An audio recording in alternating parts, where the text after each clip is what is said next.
बहुत ही शानदार सेशन आज का रहने वाला है। आज के इस सेशन में हम सीखेंगे कैसे हम टेबल बना सकते हैं, रिबन के थ्रू हम कैसे बना सकते हैं और शॉर्टकट के थ्रू कैसे बना सकते हैं।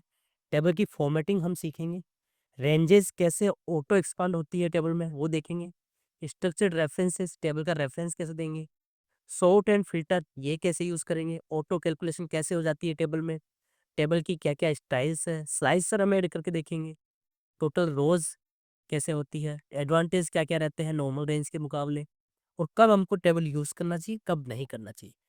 तो अभी तक आपने हमारे चैनल को सब्सक्राइब नहीं किया है तो प्लीज़ सब्सक्राइब कर लीजिए। वीडियो यदि पसंद आए तो लाइक कीजिएगा, कमेंट कीजिएगा। तो चलिए शुरू करते हैं। तो आज के इस सेशन के लिए मैंने एक डेटा लिया हुआ है। एक मैंने सेल्स डेटा लिया हुआ है जिसमें मेरे पास डेट है, कस्टमर नेम है, प्रोडक्ट है, कैटेगरी है, क्वांटिटी है, प्राइस है, टोटल है। ये जो डेटा मैंने लिखा हुआ है इसको हम बोलते हैं नॉर्मल रेंज, क्योंकि ये टेबल फॉर्मेट में नहीं है, ये नॉर्मल रेंज फॉर्मेट पे है, तो इसको हम बोलते हैं नॉर्मल रेंज। तो इसको यदि अब हम टेबल में कन्वर्ट कर देंगे तो क्या-क्या हमको फ़ायदा मिलेगा? हमको एक ऑटो एक्सपांड का फ़ायदा मिल जाएगा, ऑटो फॉर्मेटिंग हो जाएगी, ऑटो फ़िल्टर लग जाएगा, ऑटो फ़ॉर्मूला लग जाएगा, सब कुछ बहुत आसान हो जाएगा। तो कैसे कन्वर्ट करेंगे इसको टेबल में? इसको टेबल में कन्वर्ट करने के लिए 2 ऑप्शन हमारे पास है। एक तो ये है कि हमने ये पूरा सेलेक्ट कर लिया, आप पहले भी सिलेक्ट कर सकते हैं, बाद में सिलेक्ट कर सकते हैं। आप रिबन में जाएँगे, जैसे आप होम पे देखेंगे, होम पे आपको ऑप्शन मिलेगा फॉर्मेट एज़ टेबल। आप इस पे जैसे ही क्लिक करेंगे, तो आपको बहुत सारे ऑप्शंस मिल जाएँगे, किस स्टाइल में आपको करना है। तो लेट्स से मुझे इस स्टाइल में करना है।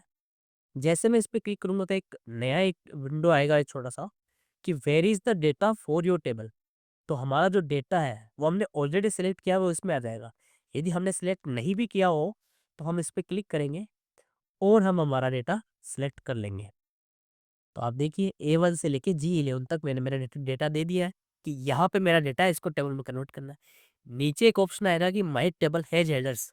यस, हमारे पास हेडर्स है, तो हम इसको टिक रखेंगे। यदि हेडर नहीं है तो हम अनटिक कर देंगे, बट हमारे पास हेडर्स है, तो हम इसको टिक करेंगे और क्लिक करेंगे ओके पे। आप देखिए जैसे ही आप इसको टेबल में कन्वर्ट करेंगे, तो आपको ऊपर एक नई टैब दिख जाएगी, टेबल से। टेबल से या फिर टेबल डिज़ाइन से, अलग-अलग वर्ज़न में अलग-अलग हो सकती है। कई वर्ज़न में टेबल डिज़ाइन नाम से दिखेगी, कई जगह टेबल के नाम से दिख जाएगी। ये जैसे ही हम टेबल पे क्लिक करेंगे तभी आएगी। मैं साइड में भी क्लिक कर लेता हूँ, तो आप देखिए वो चली गई है। जैसे मैं टेबल पे क्लिक करूँगा वापस वो टैब आ जाएगी। तो अब इसमें हमें क्या-क्या बेनिफिट्स होते हैं वो हम डिस्कस करेंगे। उससे पहले हम देख लेते हैं कि टेबल को हम कीबोर्ड के थ्रू, कीबोर्ड शॉर्टकट के थ्रू कैसे हम टेबल बना सकते हैं। लेट्स से मैं इसको नॉर्मल रेंज में वापस कन्वर्ट कर देता हूँ। अब मैं चाहता हूँ कि मैं इसको टेबल में कन्वर्ट करूँ कीबोर्ड के थ्रू, तो उसके लिए मैं कीबोर्ड प्रेस करूँगा control T, T for table. Control साथ में टी प्रेस करूँगा। जैसे मैं कंट्रोल साथ टी प्रेस करूँगा, ये वापस वो विंडो आ जाएगी, ये पूछेगा कि आपका डेटा कहाँ है हेडर का। मैं बता दूँगा कि मेरा डेटा यहाँ पे है। My table has headers, yes, मेरे टेबल में हेडर्स है, मैं टिक कर दूँगा, ओके कर दूँगा। तो आप देखिए इसने ऑटोमेटिकली मेरे जो नॉर्मल रेंज थे उसको टेबल में कन्वर्ट कर दिया है। अब जैसे कन्वर्ट हो गया तो आपको टेबल टैब मिल गई। इसको हम थोड़ा देख लेते हैं इसमें क्या-क्या ऑप्शन हमको मिल जाते हैं। एक तो टेबल में कन्वर्ट करते ही ये ऑटोमेटिकली सॉर्ट और फ़िल्टर का ये लगा देता है इस पे। तो हम सॉर्टिंग फ़िल्टरिंग कर सकते हैं। अपन टेबल टैब को देखते हैं, यहाँ पे मिलता है हमको टेबल का नाम। बाय डिफ़ॉल्ट ये नेम देता है, टेबल 7 इसने दे रखा है। बाय डिफ़ॉल्ट टेबल 1, 2, 3 ऐसे नाम देता है। इसमें आगे आप देखेंगे summarize with pivot table. Direct आप इस पे क्लिक करेंगे तो पाइवट टेबल का ऑप्शन खुल जाएगा। मैं क्लिक कर देता हूँ। आप देखिए ये पाइवट टेबल का ऑप्शन खुल जाएगा कि कोई कहाँ चाहिए, टेबल का नाम दे दूँगा मैं, वो काफ़ी है, मुझे सेलेक्ट नहीं करना। न्यू वर्कशीट में खोलना है, ओके करूँगा, पाइवट टेबल खुल जाएगी ऐसे। अभी हमको पाइवट टेबल नहीं देखना डिटेल में, आगे हम पढ़ेंगे, तो अभी मैं इसको डिलीट कर देता हूँ। तो मुझे मिल गया पाइवट टेबल का ऑप्शन और मुझे मिल जाता है रिमूव डुप्लीकेट्स का ऑप्शन। ऑटोमेटिकली डुप्लीकेट्स रिमूव कर देगा जब मैं इस पे क्लिक कर दूँगा। एक मिलता है convert to range. Convert to range मतलब होता है वापस आप नॉर्मल रेंज में कैसे कन्वर्ट कर सकते हैं इसको। और इसकी साइड में आप देखेंगे आपको मिलेगा स्लाइसर इंसर्ट करने का ऑप्शन। बहुत ही इंटरेस्टिंग है। स्लाइसर इंसर्ट करके हम देखेंगे और ये बहुत सारे ऑप्शंस मिल जाते हैं ऐसे। ये टेबल की डिजाइन मिल जाती है, क्या कलर हमको चाहिए, कैसे डिजाइन चाहिए। ये सब हम वन बाय वन समझेंगे क्या-क्या ऑप्शन हमको मिलते हैं। तो सबसे पहले देख लेते हैं कि टेबल का नेम कैसे मैटर करता है, क्या करता है। तो टेबल का नेम हमको हेल्प करता है हमारे डेटा को इजीली आइडेंटिफाई करने में। जब भी हम इस टेबल को कहीं और रेफरेंस देते हैं, कहीं और इसको कॉल करते हैं, इसके डेटा को समराइज करके, तो हमको हेल्प पड़ती है टेबल का कि नाम आइडेंटिफाई करके हम पता रहता है कि हम कौन से टेबल से उठाना है डेटा, क्या नाम है उसका। तो लेट्स से मेरे पास ये सेल्स का डेटा है, तो मैं इसको नाम देता हूँ सेल्स डेटा। मैंने टेबल का नाम दे दिया सेल्स डेटा। अब मैं जब जब सेल्स डेटा कॉल करूंगा वो कंप्लीट इस टेबल को उठा के ले आएगा, इसका रेफरेंस वो ले लेगा। अब इसको हम देख ले एक बार कैसे होता है। लेट्स से मुझे करना है सम, में यही दिखा देता हूँ, हालांकि हम कहीं और भी करके देख सकते हैं किसी और शीट में भी। सम मैंने किया, सम करते ही ये मैं देता हूँ उसको टेबल का रेफरेंस। टेबल का क्या नाम देता हूँ मैं, सेल्स डेटा। आप देखो जैसे सेल्स डालोगे आप सेल्स डेटा आपको टेबल दिख जाएगी यहाँ पे। ये ऑटोमेटिकली फेस कर लेगा कौन कौन से टेबल्स है। सेल्स डेटा में मुझे सम देना है, किस चीज़ का सम देना है, मुझे सम देना है कि मैं टोटल का सम करना चाहता हूँ। तो जैसे मैं ये ब्रैकेट लगाऊंगा तो आप देखो सारी ये जो है ये कॉलम से दिखा देगा। मुझे टोटल चाहिए, टोटल करके मैं ब्रैकेट क्लोज करूंगा, इसका ब्रैकेट क्लोज, एंटर। आप देखिए कितनी आसानी से मैंने सेल्स डेटा टेबल को रेफरेंस करते हुए सेल्स डेटा में टोटल कॉलम को रेफरेंस देते हुए सेम सम लिया है। ये जो सारा इसका जो टोटल है वो यहाँ पे लाके दे देगा। तो ऐसे हम टेबल को रेफरेंस करने में बहुत आसानी हो जाती है। अब और क्या कर सकते हैं, और कर सकते हैं हम टेबल की फॉर्मेटिंग कैसे होती है।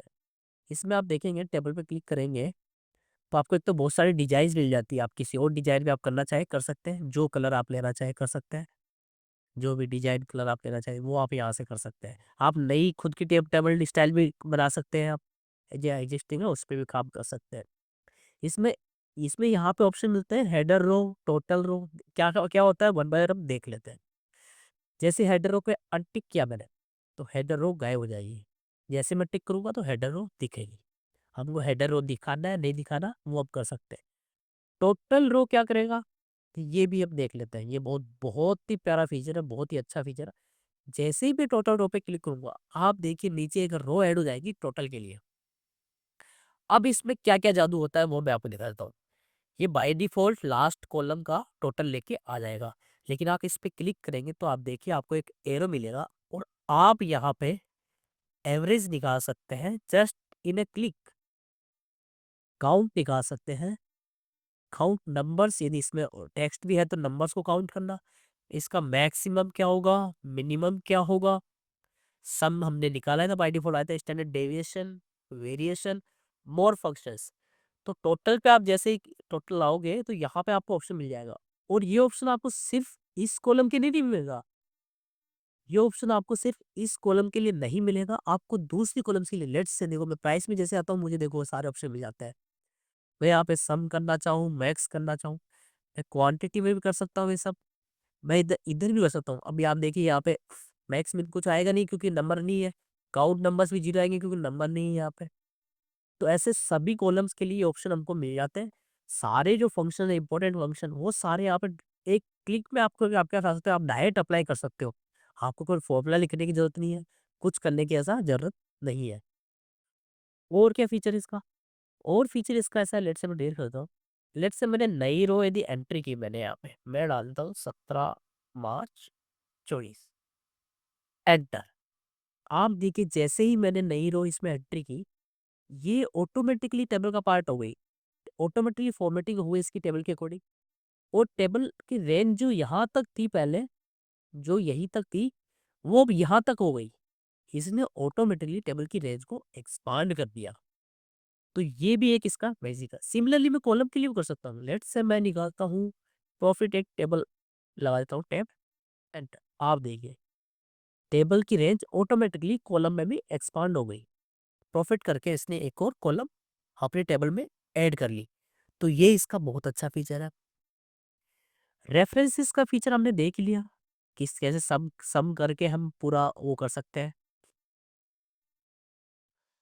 अब auto fill formulas in table, एक जो हमने देखा था कि टेबल में फॉर्मूलाज ऑटोमेटिकली फिल हो जाए।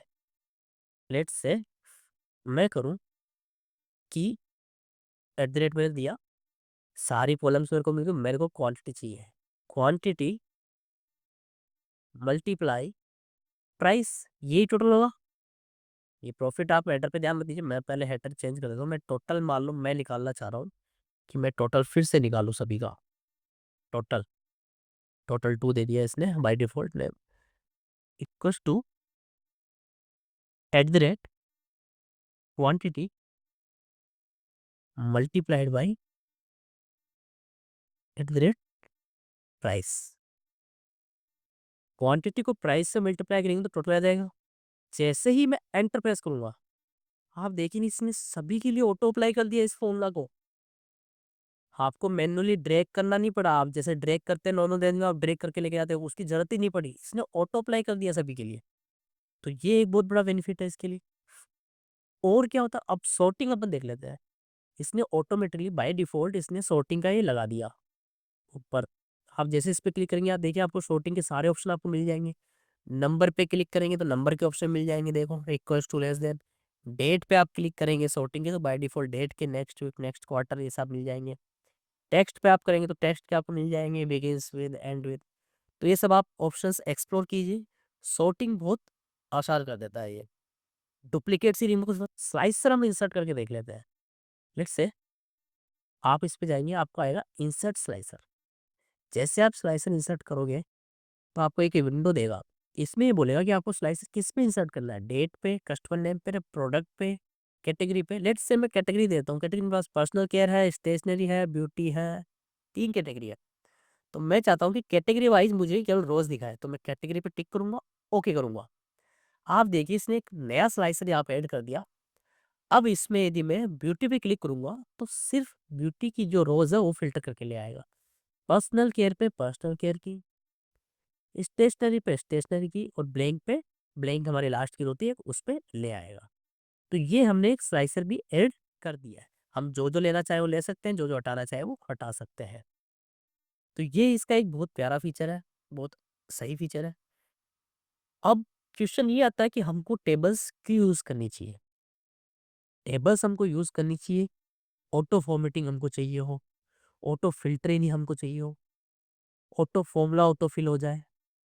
तो ये सब केसेस में मतलब हमको टेबल्स का यूज करना चाहिए। बट कब नहीं करना चाहिए, जब आपका डेटा बहुत बड़ा हो। बहुत बड़ा मतलब 2-2.5 लाख 3 लाख के ऊपर हो, तब हमको टेबल्स यूज नहीं करनी चाहिए, क्योंकि इससे प्रोसेस स्लो हो जाता है। टेबल्स थोड़ी स्लो कर देती है। तो हमारा डेटा बड़ा है तो हमको टेबल्स यूज ना करते हुए हमको मैन्युअली जैसे नॉर्मल रेंज में काम करते हैं वैसे ही हमको काम करना चाहिए। इससे क्या होता है, इससे हमारा कंट्रोल बेटर रहता है। और टेबल के रेफरेंसिंग हम कहीं भी ले सकते हैं। लेट्स से मैं एक नई शीट ओपन कर लेता हूँ। यहाँ पे मैं लेना चाहूँगी सम सेल्स। आप देखिए सेल्स डेटा ऑटोमेटिकली आया है। हम मैं चाहता हूँ कि सेल्स डेटा के जो क्वांटिटी थी, क्वांटिटी का सम लाके दे दो। हाँ देखिए इसने क्वांटिटी का सम 28 लाके दे दिया। ये 28 था टोटल, इसका सम इसने लाके दे दिया। तो ऐसे इसको हम कहीं भी रेफरेंस कर सकते हैं। आई होप आज की वीडियो में आपने काफ़ी कुछ अच्छा सीखा होगा। यदि आपको कुछ नया सीखने को मिला तो प्लीज़ चैनल को सब्सक्राइब कीजिए, वीडियो को लाइक कीजिए, कमेंट कीजिए, शेयर कीजिए। आज के लिए इतना ही। धन्यवाद।